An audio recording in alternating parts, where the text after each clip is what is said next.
What is going on, everyone? Welcome back to the Boardroom podcast, where we help you stay calm, change lives, and have business on your terms. Now, I get to have my man Omeed here. Did I say your name right? Omeed, yeah. Now, normally, you wouldn't, most people are excited to really have a conversation with a lawyer because it typically involves something serious and a lot of billable hours. So sad. But I'm excited to have this conversation with Omeed here because you're serving online business owners and startups, and you kind of have your fingers and your hand in a couple different things. But one of the things that we were discussing before we jumped on was going to be, you've got a unique perspective on like agency owners and how to set up your agency for like exit. And I thought it was really, really interesting. So I wanted to be able to jump on and have a conversation with you. But I want to get a little background. Did you always know you wanted to become a lawyer, or did that kind of did you stumble into that? So totally hear you on, usually people like don't like talking to lawyers. My whole thing is like, I was like thinking about the angle, because they say like be different, not better, right? It's not about being better. It's about being different. So I was like, oh man, like I'm a lawyer that doesn't suck, but I'm like, man, I should like raise the bar a little more. Like I don't only want to be a lawyer that doesn't suck. Like, so I want to be more than just like not a shitty lawyer that like you hate connecting with. All right, what could I be? I could be like a cool lawyer. Awesome. I'll take that. And in terms of like whether I always knew that I wanted to be a lawyer, I was pretty much indoctrinated. I come from like a Middle Eastern family. So anyone out there, from Middle Eastern or like Asian families, you all know what I'm talking about. I feel like, African culture is like this too. It's like, you're going to be an engineer, you're going to be a doctor, you're going to be a lawyer. And that's pretty much like the only options you got, bro. The big three are the only options. You're getting straight A's or you're exactly, a failure, so. Exactly. Exactly.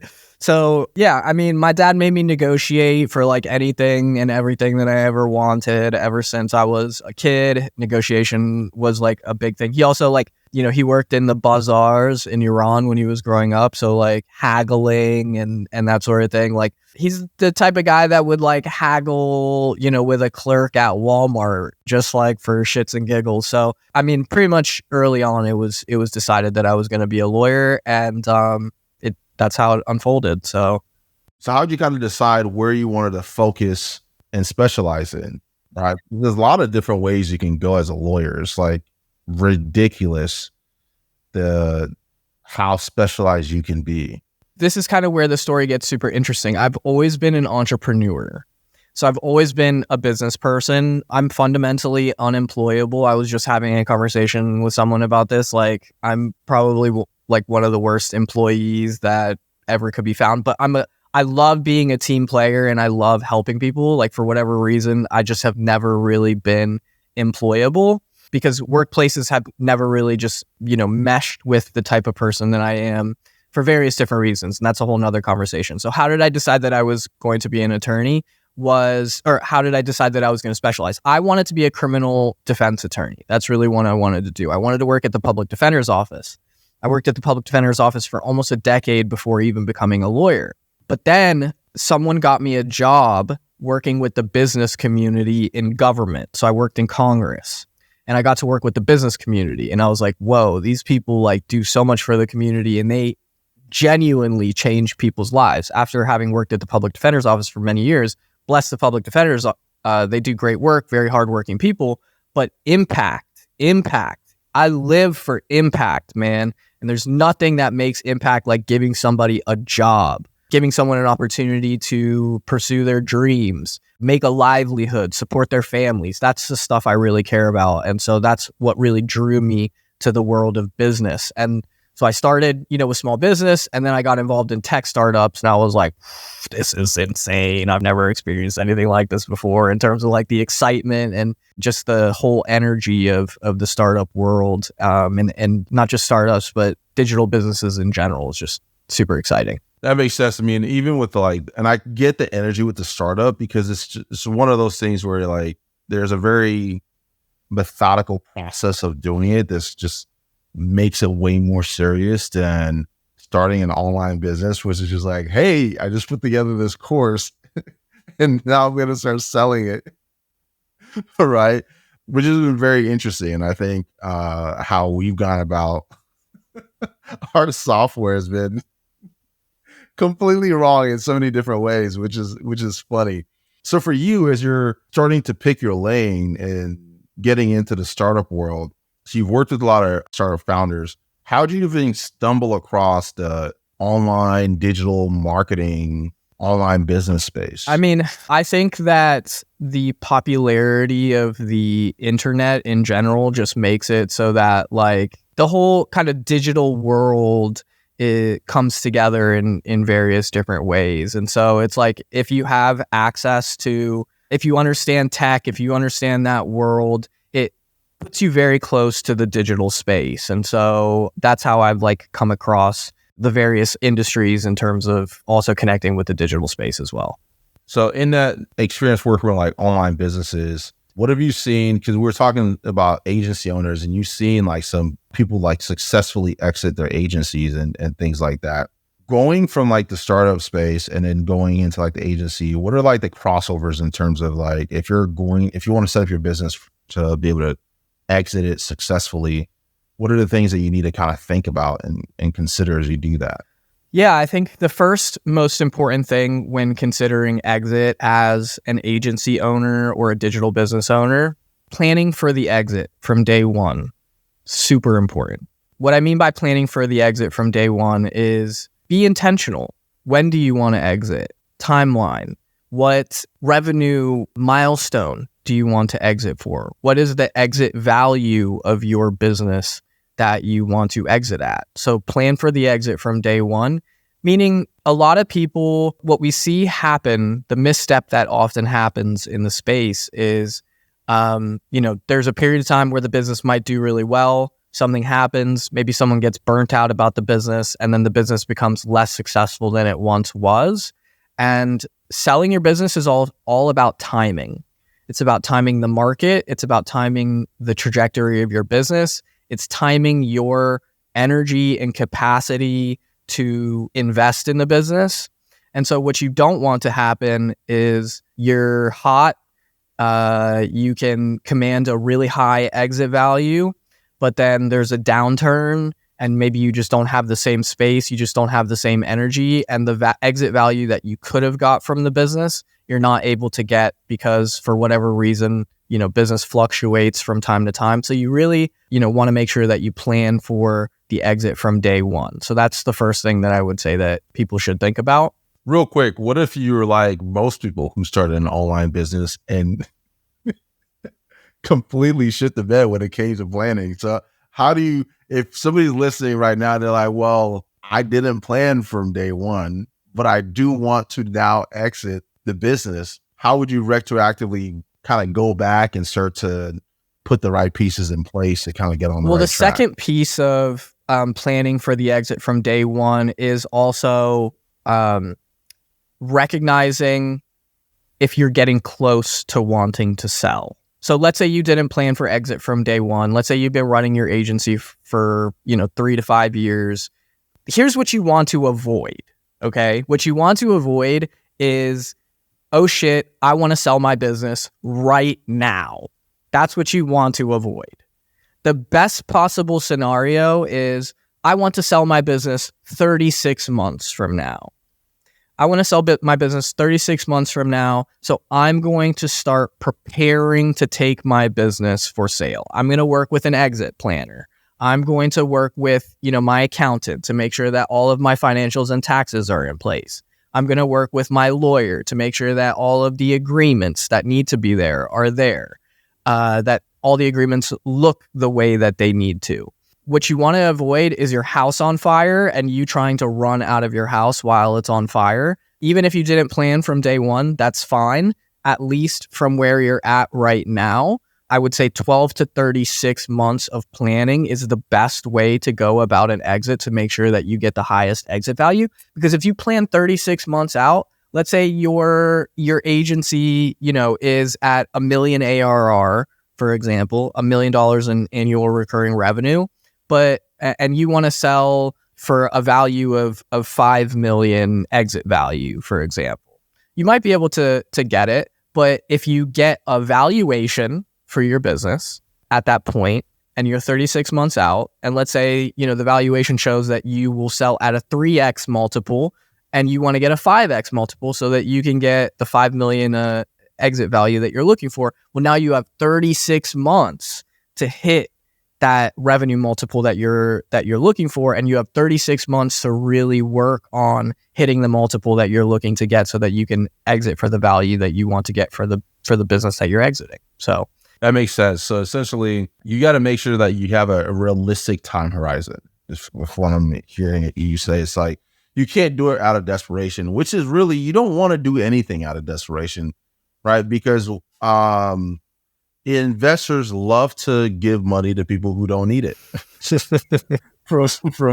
from my observation. So if you're sitting here wanting to get rid of your business because you're just burnt out and you're desperate, well, that's going to, you're going to turn people away who would have considered it, but because of how like urgently you're trying to get rid of it, they're like, I wonder what's behind, like what's beneath the hood. Like what's really going on here? Because if it was really good, then you probably wouldn't want to get rid of it. So that's one. What's the other side of it? As far as like, if you didn't plan from day one, you have a realistic time horizon. And then what are like the next steps that you got to consider if you're getting ready to make that move? Yeah. So, I mean, things that are going to get you the highest exit value are recurring revenue. So, making sure that your contracts are set up for recurring revenue and not having one-off contracts. So, building in products, make sure that your revenue models are supported so that when the buyer comes in, they know that they're going to make money from your agency because you have people that are locked into contracts that are going to pay you consistently as opposed to doing one-off jobs. Another aspect that they're really going to look for as well as customer concentration. So that's another thing that you need to be, very cognizant of. How many clients do you have? How much of your revenue does that, make for? You don't want, for example, to have one very large enterprise customer that's like 50% of your revenue. You want to make sure that there is widespread enough customer concentration so that inevitably what happens after an acquisition, you might, lose some clients. They might fall away for one reason or another, in the integration transition period. But if you lose, a percentage of those clients, you want to make sure that your clients are diversified enough that it won't impact, the success of the acquisition, because you want to have a happy buyer. That's important. Other things that you need to make sure, as I mentioned, locking down your contracts, both with your customers as well as your employees, coming up with a succession plan, making yourself obsolete to the business in terms of buyers love to buy businesses that are genuinely great businesses. If you have a great business, buyers are going to want to buy your business. So what are other things that people can focus on to plan for the exit or to prepare for an exit? Focus on building a genuinely great business. What is a genuinely great business? A cash flowing, profitable business that is a machine. It's a cash generation machine. So those are the things that people really need to focus on, to get the exit that they're looking for.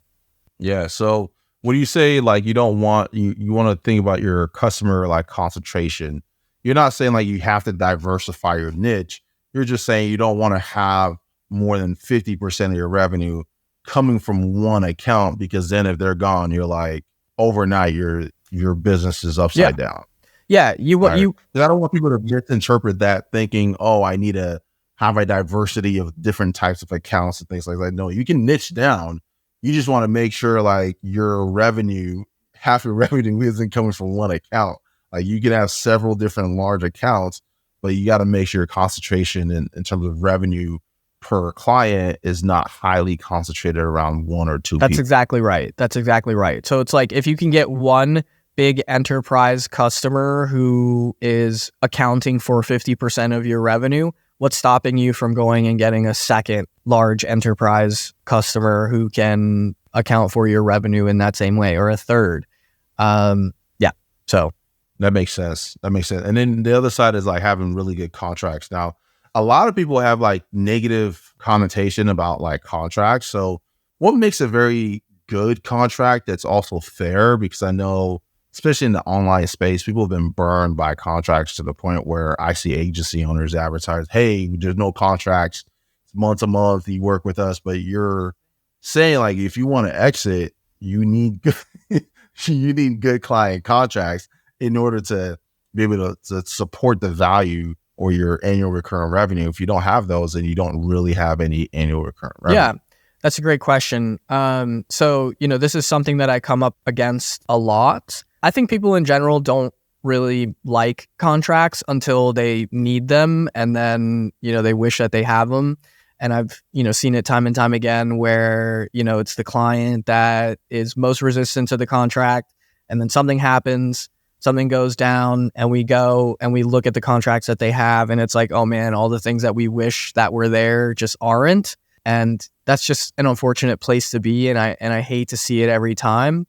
And so I've actually really tailored my practice specifically around making contracts that are functional for entrepreneurs.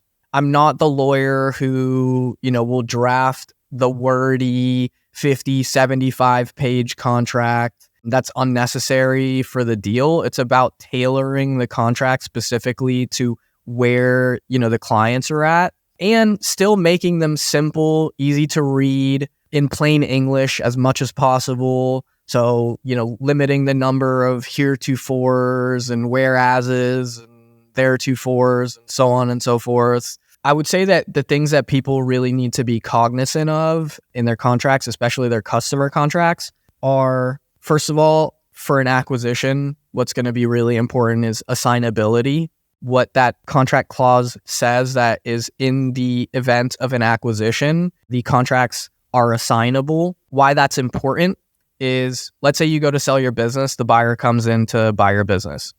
A lot of times the assignability clause will say something like, in the event of a transaction, the customer will have the right to terminate this agreement. This agreement is not automatically assignable. So what that means is if the buyer acquires the agency owner's business and the agency owner has a contract with the customer, that contract can actually be terminated by the customer just because of that acquisition. And it happens a lot. And why it happens is the customer is like, oh, they've just been acquired. We're not sure how quality. Yeah, we don't know if it's going to be the same quality. We don't know if we're going to get the same results. Are they just going to kick us to the curb? Like, what's really going on there? They want some assurance. Exactly. And so, they might terminate the contract. And that's one of the ways that tanks acquisition deals, for sure. You close the deal, 3 of the major customers that the seller had leave as a result of the acquisition. Happens all the time. And so you want to make sure that contracts are assignable. That's the first thing that I think is incredibly important for agency owners to know in their contracts. And then from a customer perspective, the primary, most important clauses of customer contracts, payment terms, how often are they paying, warranties, in terms of the warranties that are being made. They, warrant you. They warrant that they'll protect you if there's, any third party claims that might be brought against you, so on and so forth. And then limitation of liability. So let's say, something happens and you get sued or they sue you, for example. You want to make sure that your liability is limited as much as possible. It usually is, whatever the contract value between you and the customer is. So I would say that those are the primary, most important aspects of contracts. Okay, that makes sense. Now, for those who are like, and that makes sense on like the service side, but you also made sure you mentioned like you also want to make sure like your contracts with your employees are good as well. Now, what does that kind of like entail on that side? Like, what do you need to be mindful of if you're talking about it at a high level? Obviously, for those guys who are listening, just a shameless plug for Omeed, because he's dropping some really good knowledge here, is there's going to be towards the end, we're going to include like a link for you to be able to reach out to him to get a checklist and potentially actually work with him directly for something more bespoke for your business. All right. Thanks for that plug, Iggy. Appreciate it. So the most important thing to keep in mind with respect to employees is and buyers are going to diligence this significantly. There's 2 aspects. The The first aspect that people need to be cognizant of, and I think people overlook often, is employee classification. So when I talk about employee classification, are you correctly classifying employees as either employees or contractors? Where I see people fall afoul of this significantly is with virtual assistants. People are designating virtual assistants as independent contractors when those virtual assistants are not, in fact, independent contractors.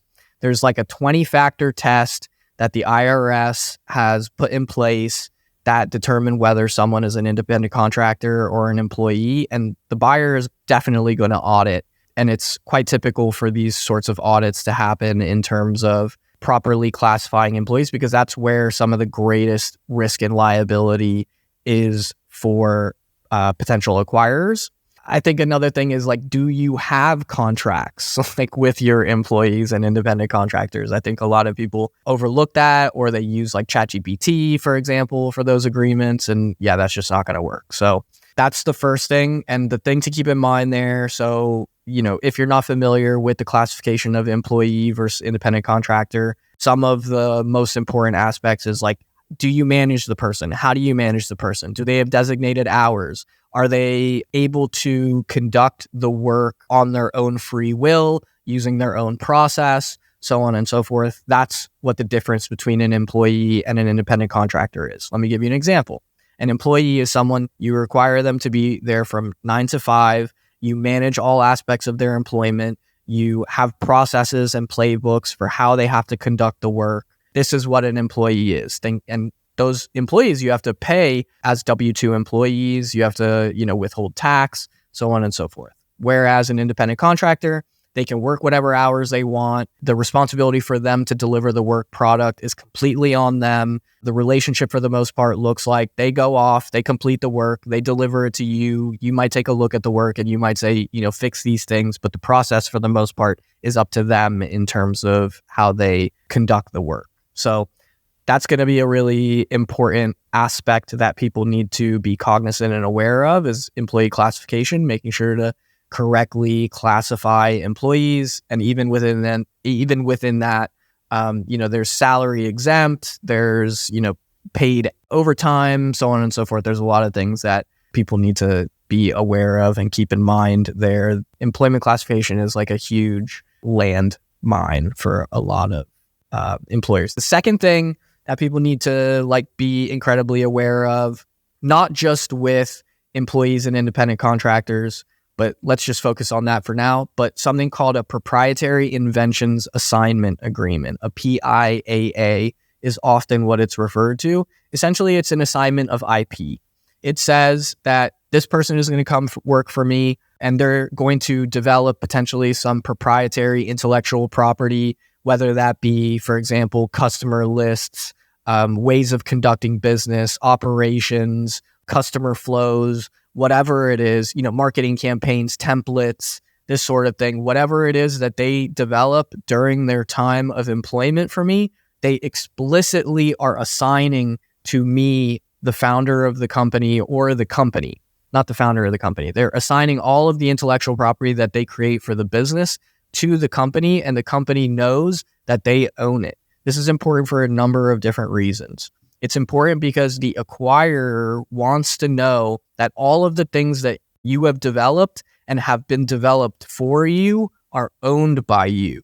And so that they know that if they purchase the business, that, there's no infringement of intellectual property that's happening, as well as the intellectual property that's been created is actually owned by the business itself. And then the other really important thing as well is I just had a potential client. They had hired someone. It was a customer success person. The customer success person had developed like a proprietary customer flow for customer success, but they got hired by another company. They were poached by another agency. And my first question to the agency owner was, well, do you have a contract with that person? And then, what do the confidentiality provisions look like? What does the assignment agreement look like? Because his question was, well, can I preemptively reach out to the company and let them know, like, hey, this person should not share any proprietary information about my business. My first question was, what does the contract look like? Is there a confidentiality provision? Is there an IP assignment provision? Same thing that acquirers are going to ask. That makes sense. And then like for international folks, let's say you're a US based company and you've got some people who are international. If they're international, do you count them as an independent contractor or do you count them as a W-2 employee? That also, okay, so international workers are a bit more complicated. Oftentimes people will go through various third parties to hire international workers. Typically, international workers are governed both by the jurisdiction that they are in as well as the US jurisdiction as well. So there's a level of complication that comes into account there. And is that something that, let's say, somebody who's listening is realizing like, oh, if anything happens, I'm like shit out of luck. And they're like, they need to get in touch with you. And they have a bunch of like international employees. Is that something that you're able to help your clients with as well as kind of navigating the complexities between having like international staff and people who are based in the US? I wouldn't, but I have a ton of resources that I can connect people to that help people with that sort of thing, whether it be like a PEO, for example, or, whatever it is. We can definitely get people, set up through like Remote or Deal or one of those platforms that help with international employment management. Cool. So one of the things I wanted to kind of think through and just kind of get your take on as we're getting ready to close out here is in the legal space, it has a reputation of being pretty rigid, but you're pretty forward thinking in your approach. Like, how are you staying like innovative in your field while ultimately making sure you're staying compliant with your clients as far as like clients that you take on? How am I staying forward thinking while staying in compliance? I think, what is Picasso's quote? It's like, learn the rules like a pro so that you can break them like an artist. That's Picasso's line. So I think that, and the other aspect that comes with this is, how do we simplify anything? Well, how do we simplify complexity? We simplify complexity when we can understand something that is so complex and we can explain it to like a 4-year-old. It's your understanding of those incredibly complex things in and out that make it so that you can simplify them. And so, staying innovative while also being compliant is just like, man, I've been in this space for such a long period of time and I really love what I do. I really love helping entrepreneurs. And I think, another big piece of it too is like, I'm just here to have fun and have a good time and make money with people and help people make money and win and succeed, because those are things that like I love to do. So throw that all in a pot and make a soup, and that's how you get my secret sauce. That's awesome. Now we're getting ready to close out here. So last thing I like to ask always is last year, what's been like the biggest lesson that you learned? And then what's your favorite quote in the last year that's kind of really stuck out to you? Okay, so in the last year, the biggest thing that I've learned, I have to detach from results. It's actually putting my focus on the commitment to consistency is what's most important. It's not about, adding more clients to my law firm. It's not about, growing the business. It's not about going on social media and, building a brand and so on and so forth for some end goal. It's about actually just loving the process and the journey. And as a result of that, the destination will be that much sweeter when I get there. So that's probably the biggest lesson that I've learned. And then my favorite quote, it's a bit of a long one. Too many people expect something from life, but it's not about what we expect from life. It's about what life expects from us. And so if we want something out of life, that's us expecting something out of life. And when we approach life in that way, we're almost always going to get the same result. I'm totally paraphrasing the quote here. But if we shift our attention from asking for life from something or expecting something from life, and actually ask and put the responsibility on ourselves and ask, what is life expecting from us for that thing that we want? And we show up and we deliver to life that thing that life is expecting from us, we will always get what we're looking for. So essentially shifting the phrase from what it's essentially kind of like a different take on who was it that said it? Was it John F. Kennedy? It was like, instead of asking what can your country do for you, it's like, what can you do for your country? So making sure you're taking ownership of the results that you want and showing up in a way that ultimately makes it inevitable. Right. Yep. I actually found the quote real quick. So I'll hit you with the quote. Again and again, I therefore admonish my students in both Europe and America. Don't aim at success. The more you aim at it and make it a target, the more you're going to miss it. For success, like happiness, cannot be pursued. It must ensue. And it only does so as the unintended side effect of one's dedication to a cause greater than oneself, or as by the byproduct of one's surrender to a person other than oneself. Happiness must happen, and the same holds for success. You have to let it happen by not caring about it. I want you to listen to what your conscience commands you to do and go on to carry it out to the best of your knowledge. Then you will live to see that in the long run, success will follow you precisely because you had forgotten to think about it. I love that. Well, I know there was a gift that you wanted to give away towards as we close out because we're coming up on time.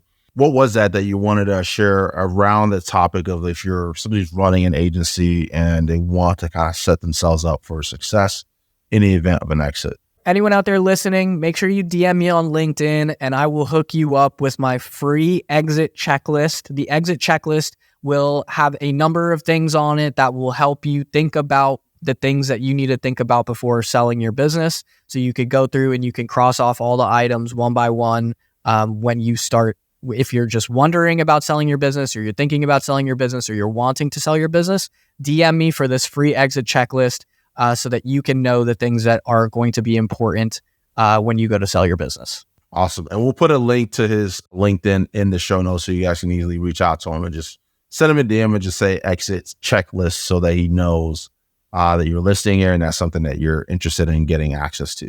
All right. Well, my man, it was great having you on. For those of you who are listening, like, comment, and subscribe. Until next time, stay calm, change lives, and have business on your terms.